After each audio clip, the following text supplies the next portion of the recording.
So, we are on to the last episode, and we are going to talk about designing a PhD level translational project.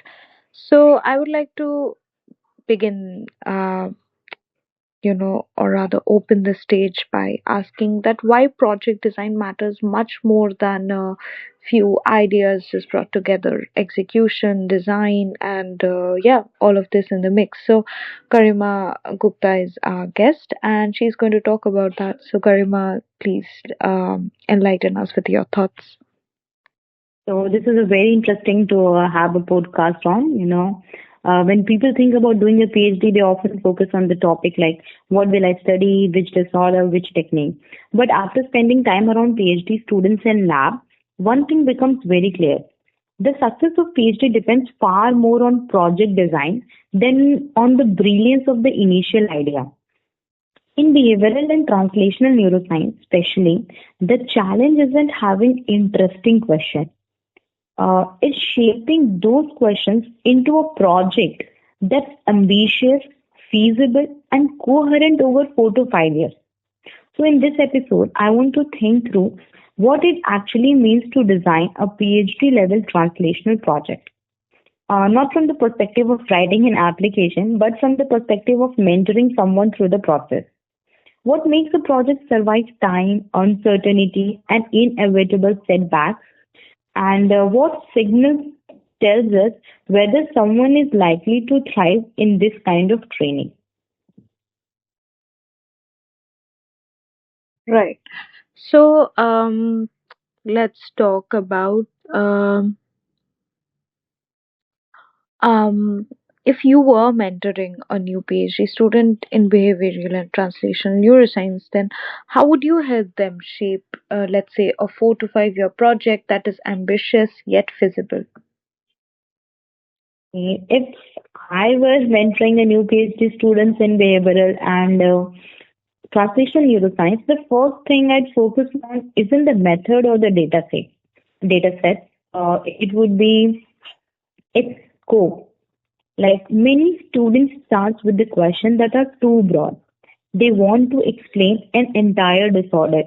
They want to connect behavior, brain, gene, environment, and treatment all at once. That ambition is understandable, but a PhD isn't about solving the field. It's about learning how to solve a well defined problem deeply and responsibly. So the first step is often narrowing the questions to a specific process.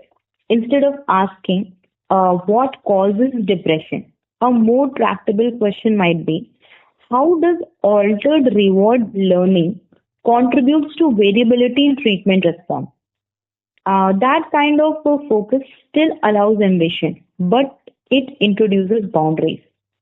So, in my opinion, a strong 4 to 5 year project usually has one central question and a small number of clearly linked sub questions and room for iteration when things don't work as planned. Importantly, feasibility isn't the enemy of ambition.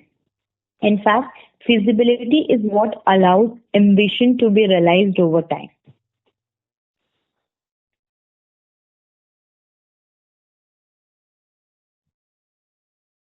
So, what does a good, specific aim, page, or project summary look like in this field? And in terms of hypothesis, methods, traditional pathway. So, what are your thoughts on that? Okay, so one of the most useful exercises in translation, thinking in terms of specific aim page, is even outline, not the wording but the structure. So, a strong project summary usually has a few clear components. First, a precise problem statement. This isn't a general background paragraph. It's a focused articulation of what we don't understand and why that gap matters for translation. Second, a central hypothesis or guiding framework.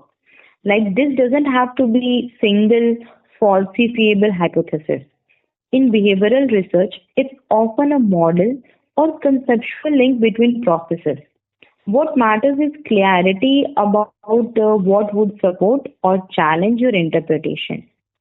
And the last, a small number of logically connected aims.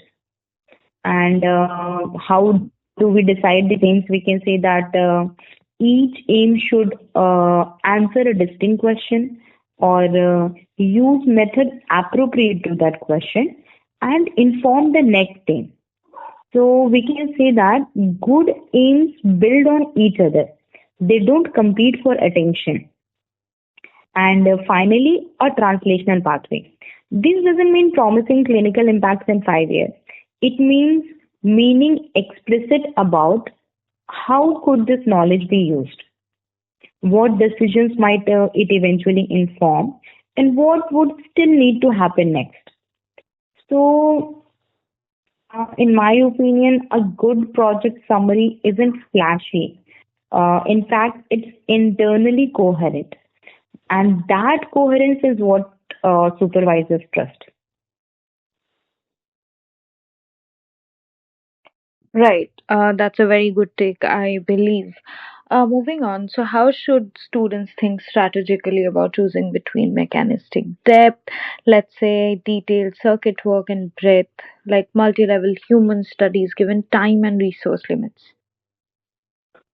Okay, so one tension almost every PhD student faces is choosing between depth and breadth. Should I focus on detailed mechanistic work, for example, circuit or cellular process, or should I work across levels, behavior, brain, environment, in humans? Uh, Translational neuroscience, this isn't a philosophical debate.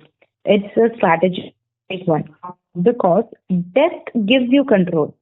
It allows precise manipulation and clearer causal inference, whereas it allows connection to real world variability and clinical questions. But trying to maximize both at once is where many projects struggle. As we are aware, strong projects usually make a deliberate primary choice and then borrow selectively from the other side. For example, a mechanistic project might include one carefully chosen behavioral essay with human relevance, and a human coherence study might include one targeted mechanistic measure rather than everything. Matters is alignment. Your method should serve your questions, not your curiosity alone. And importantly, no PhD has to answer everything. Depth breadth isn't about limitations, focus under constraint. Okay, so let's move on to designing projects that can survive uncertainty. What are your thoughts on that? Okay, that's a very important thing to discuss that is often overlooked. Um, it is not openly discussed is one thing that often isn't discussed openly is that things you know tasks won't behave as expected, treatment will be slower than planned, and effects will be smaller than hoped. So good project design includes that might mean having complementary aims or choosing method that allows multiple angles or building in opportunities for replication or extension. We can say that translational projects vulnerable to uncertainty because they sit between system, lab and clinic, mechanism and behavior. Designing with that in mind isn't pessimistic, it's professional. In fact, I think that a that can adapt is far more valuable than one works under ideal condition. Right. Okay. So what signals, in a candidate's prior experiences like publication, coding, clinical exposure, animal work, most strongly predict success in behavioral and translational neuroscience training? Okay, so when faculty PhD training, they are really looking for a perfect profile. What they're looking for are signals of trajectory and fit, as they discussed earlier. Publications matter, but quality and contribution matters more than number. And coding experience matters, but willingness to learn often matter more than current skill level. And clinical exposure matters, but only when it informs scientific questions, not just interest. Similarly, we can say that animal works matter, but only when the candidate understands what the model can and cannot do. So some of the strongest signals are actually very settled. For example, the ability to articulate limitations or comfort with uncertainty and evidence of sustained engagement with a problem. Now, translational neuroscience is different. Success depends less on brilliance and persistence, judgment, and adaptability. Those qualities often show up in how people talk about their past work, not just what that work was.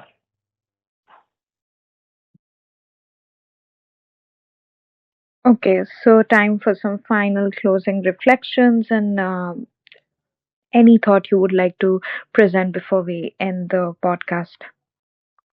Okay, so when I started this series, my goal wasn't to explain neuroscience. It was to think out loud about how neuroscience is done, especially at the intersection of behavior, brain, and real world relevance. But across this episodes, I have talked about biomarkers, animal models, rigor, and reproducibilities. I think big data and AI, development, ethics, and finally, how to design a PhD level translational project. What what ties all of these things together isn't any single method or disorder. It's judgment. Judgment about which questions are worth asking. It's about how much a model can tell us and how much it can't. Or judgment about when complexity helps and when it distracts.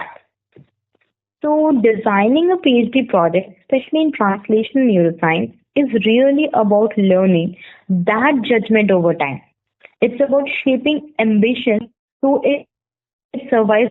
It's about building studies that can adapt, not just impress. And it's about staying honest with data, with limitations, and with ourselves. For me, that's what make this field compelling. Not the promise of quick solutions, but the challenge of doing careful, responsible science in areas that directly affect human life. If you're listening as a student, a researcher, or someone curious about how neuroscience moves from ideas to impact, I hope this series has been useful or at least thought provoking. And if you're a supervisor or mentor listening in, thank you for your work you do in shaping the next generation of researchers. This series is, in my ways, part of how I'm preparing for the next step myself. So thank you for listening and for staying with me through this conversation. And goodbye. Thank you so much, Garima, for being part of the podcast and again enriching us with all of your thoughts and all of your anecdotes. So, with that, we wrap up the podcast. Thank you.